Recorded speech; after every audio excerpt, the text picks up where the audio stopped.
ง่ายๆเนาะที่เฮาใช้ชีวิตประจำวันกันนะ there is there are นี่แต่ก็ค่อนข้างสับสนในนั้นนึงนะ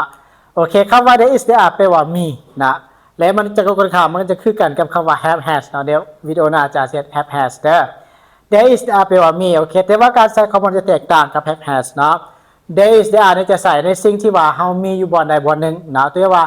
มีรถอยู่เฮือนคอยเด้อมียนต์อยู่เฮือนคอยเด้อจังซี่นั่นแปลว่าเฮาบอกซื่อๆนะแบบคำบอกเนาะแต่เฮาบ่เป็นเจ้าของนะเนาะประมาณนั้นโอเคแล้วมาเบิ่งคำว่า there is ก่อนนะ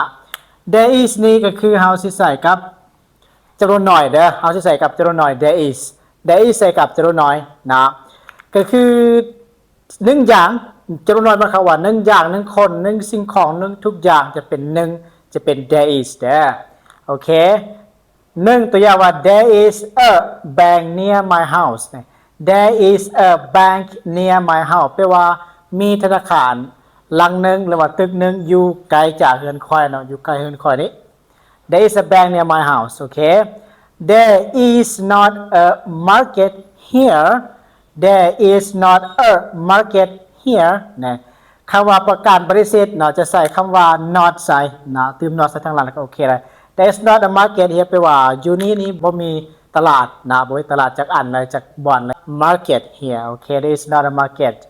และประโยคต่อไปประโยคคำถามนะเวลาที่เปลี่ยนประโยคคำถามเดี๋ยวเขาจะเอา is there มาขึ้นก่อนนะ is there มาขึ้นก่อนตัวอย่าง is there a temple in your village is there a temple in your village แปลว่ามีวัดอยู่บ้านจะบ่มีวัดบ่ประมาณนั้นจะเป็นคำถามแบบนี้เลยบ่แม่นว่า do you have temple in your village บ่ได้นะอันนั้นเป็นการครอบครอง temple บ่ได้ครอบครองเนาะสิ่งของต่างๆก็คือมีวัดอยู่บ้านเจ้าบ่คำตอบถ้าว่ามีเนาะจะต้องเป็น yes there is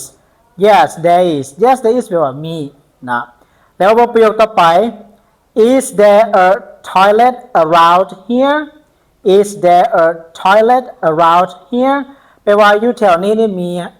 ห้องน้ำบ่เนาะอยู่แถวนี้นี่นะถ้าว่าบ่มีเนาะ no there is not no there is not no there is not อันนี้แปลว่าบ่มีที่ว่า there is บ่ได้ว่า there are there are นี่ก็แปลว่ามีคือกันแต่ว่าเขาจะใส่กับจำนวนหลายเด้อนะใส่กับจำนวนหลายก็คือมี2อย่างขึ้นไปเด้อทุกสิ่งนะทุกสิ่ง2อย่างขึ้นไปจะใส่กับ there โอเคตัวอย่างนะเบิ่งเฮามาเบิ่งตัวอย่างแล้วพยายามสังเกตแล้วมันเข้าใจดีที่สุดแหละตัวนี้นะโอเค there are many students in this classroom there are many students in this classroom แปลว่าอยู่ในห้องเรียนตัวนี้นะมีนักเรียนหลายนะหรือว่ามีนักเรียนหลายอยู่ห้องเรียนนี้นะตัวนี้เนี่ย student แปลว่านักเรียน classroom แปลว่าห้องเรียนโอเคต่อไป there are not any นะจะใส่ not คือเก่าเมื่อกี้ก็ใส่ not บัดนี้ก็ใส่ not คือเก่าแต่ว่าเวลาปฏิเสธของ there are จะมี any มาใส่นะ any ชื่อนำกัน any ใส่กับประโยคปฏิเสธแบบนี้นี่แหละ there are not any flowers in the garden there are not any flowers in the garden อันนี้หมายความว่าอยู่ในสวนตัวนี้นะบ่มีดอกไม้จักอันเลยนะบ่มีจักใบจักดอกเลยนะแบบหาว่าจำนวนหลายนะทั้งว่าดอกเดียวก็บ่มีหลายดอกก็บ่มีอาจจะเป็น there are not any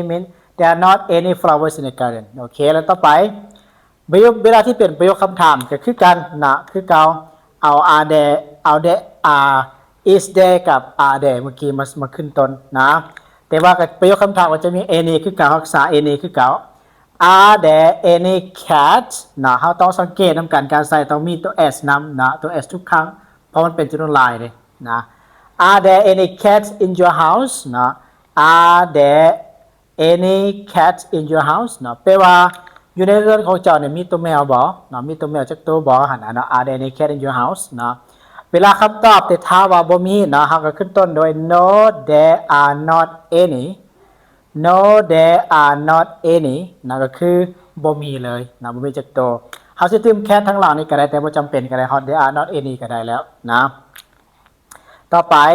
are there any used clothing stores there นะ are there any used clothing stores there คือเก่านะมีตัว s คือเก่าแปลว่านะมีห้านขายเครื่องเสื้อผ้ามือสองบ่อยู่ที่นั้นเวลาที่เราจะถามหมดตัวอย่างว่าไปตลาดเช้าสิหมดเนาะ เฮาก็ถามว่าเฮาบ่เคยไปแต่อยากถามหมู่ว่าอยู่ตลาดเช้ามีอาหารขายเครื่องมือสองบ่นะเครื่องนุ่งบ่นะเฮาอยากซื้อเครื่องมือสองว่าซั่นซะเนาะโอเค used เนาะ used เป็นมือสองเป็นคำที่เขาจะเอาใส่แล้วนะ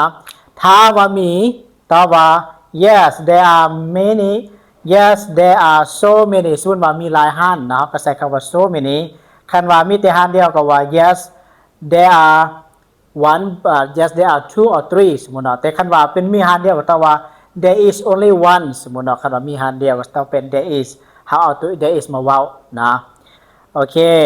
แล้ววันนี้อันนี้มีหลายร้าน yes there are so many โอเค there are so many ก็คือหลายเนาะมีหลายร้านเลยสรุปก็คือนี้เป็นการใส่ของ there is there are เนาะโอเคสุดท้ายก็อย่าลืมกดไลค์กดแชร์กดคอมเมนต์ในคลิปวิดีโอนี้เด้อนะโอเคขอบใจ